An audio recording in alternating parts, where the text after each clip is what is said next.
guys, hari ni saya tunjukkan cara macam mana kita nak buat setting timing light di kancil 850 manual.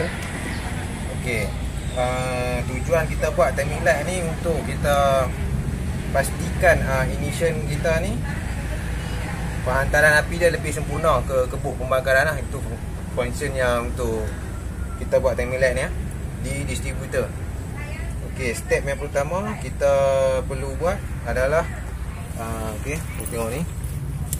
First kali ada dua wire vacuum ni. Sebelum ni dia tercantum di sini. Okey. Jadi saya akan cabut dua wire sekali, pastikan tak lupa kedudukannya. Kemudian kita akan skru untuk sementara waktu saja, sebab kita tak mau ada advance vacuum masa kita buat timing light nanti. Ini first step. Kemudian di sini ada nampak bolt 12 tu.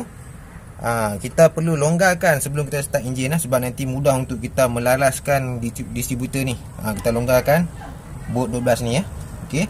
Kemudian kita sambungkan kabel merah ni di positif bateri. Okey. Kemudian klip hitam ni di negatif bateri. Dan yang paling penting di sini tuan-tuan, kalau kita beli timing light, dia automatik akan dapat sekali lah kabel tu dan juga ini klip ni. Pastikan kita sambung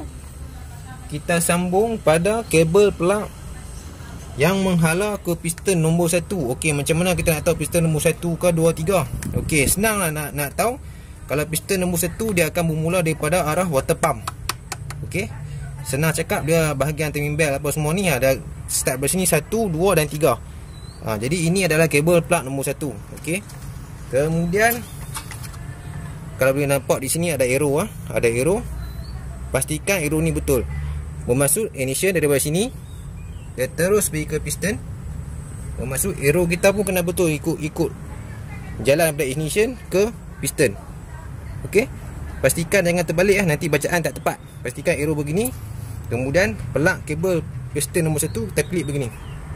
Okey, jelas tuan-tuan pastikan arrow tu betul Okey, kemudian semua kita dah buat. Yang tadi ini sudah buka, yang ni loosekan, dan ini kita klik pada positif, pastikan positif, dan ini negatif. Kemudian di sini, kalau yang mana tuan-tuan perempuan tak tahu macam mana cara nak set up dah, point dia tu berapa nak set up, boleh nampak di sini ignition timing. Okey, sekarang kereta ni manual, dia tulis manual transmission. Okey, 5 plus tu, plus negatif tu maksud dia 5 hingga ke 7 ataupun 5 tolak 2, bermaksud 3 minimum ataupun 7 maksimum. Tapi seeloknya kita pakai 5 hingga ke 7 lah, dalam keadaan 1000 rpm. Okey, boleh nampak ni untuk manual. Dan auto dalam keadaan 1200 rpm. Nampak ada tulis manual dan automatic. Kereta manual dan kereta automatik. Pastikan lingkungan 5 hingga ke 7. Okey, masa kita nak setting nanti, pastikan pastikan betul. Kalau tak tahu, kita boleh rujuk ke setiap kereta, dia mesti ada stiker ni lah. Kalau tak pasti kereta tu berapa dia punya timing dia, kita boleh check Google ke apa, saya pun tak pasti Okey, kemudian semua dah set up, dah cantik. Jom kita start enjin.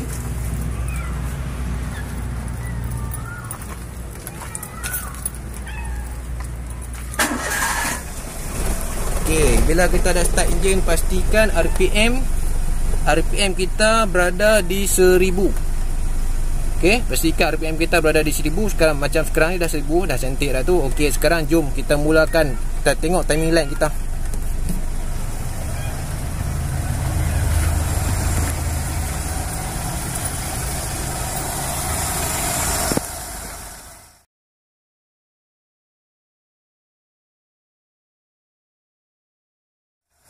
Okey, sekarang kalau boleh nampak di situ.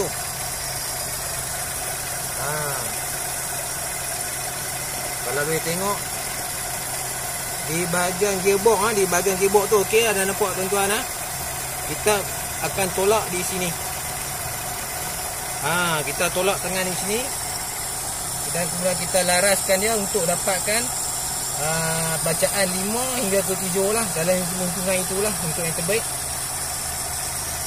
Okey, saya akan laras dia. Kalau kita boleh nampak, dia akan ada macam bintik. Nampak dia makin tinggi. Sama ada kita nak adjust retard ataupun advance. Eloknya kita 5 hingga ke 7 je ya. Kalau boleh nampak di sini, dia akan nampak satu bintik. Sebab itu perlunya kita buang vacuum ni, kabel vacuum ni. Kalau kita tak buang vacuum ni, titik di bacaan di pembukaan gearbox tu akan berlari. Itu tujuannya kita buang advance vacuum ni, supaya bintik tu nampak lebih tepat lah, dia tak bergerak-gerak. Okey, boleh nampak di situ nampak ada bintik bulat tu kan. Jadi kita selaraskan dah. Sekarang berada di 9. Okey, saya adjust 9, 7. Okey, lebih kurang saya adjust di sini 7 lah. Dalam masa yang sama, pastikan RPM kita dalam keadaan 1000. Aircon tutup, dan kita pastikan RPM kita dalam keadaan 1000 untuk manual, dan automatic adalah 1200. Okey ya. Cara cukup mudah. Kita tolakkan dengan tangan. Sebab itu saya kata mula-mula tadi kita perlukan longgarkan bolt 12 ni. Sebab kita nak adjust, nak tolak distributor ni. Itu pastikan longgarkan ni siap-siap, lebih mudah kerja kita. Okey, sekarang boleh nampak Okey, sekarang berada di 10. Boleh nampak tuan-tuan? Bintik di sebelah angka 10 tu boleh nampak bintik bulat. Kita kurangkan lagi. Kita ke depan, kita tolak ke depan. Jadi dia nampak di sini 7, 9. Sekarang dah sampai ke 7. Nampak tuan-tuan Alright.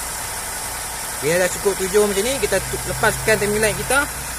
Kemudian kita kunci balik menggunakan spanner yang besar 12 Kita kunci balik di sini yang tadi itulah. Okey. Kita pasang kembali pad vacuum ni. Jangan terkalih kedudukannya. Sebelum kita buka ni, kita pastikan dia punya kedudukan dulu. Okey, kita cucuk balik vacuum ni. Jangan lupa cucuk nanti timing dia tak betul. Nampak? Kadang-kadang timing tinggi ni bukan apa, kita boleh selaraskan di belakang karburator ni lah.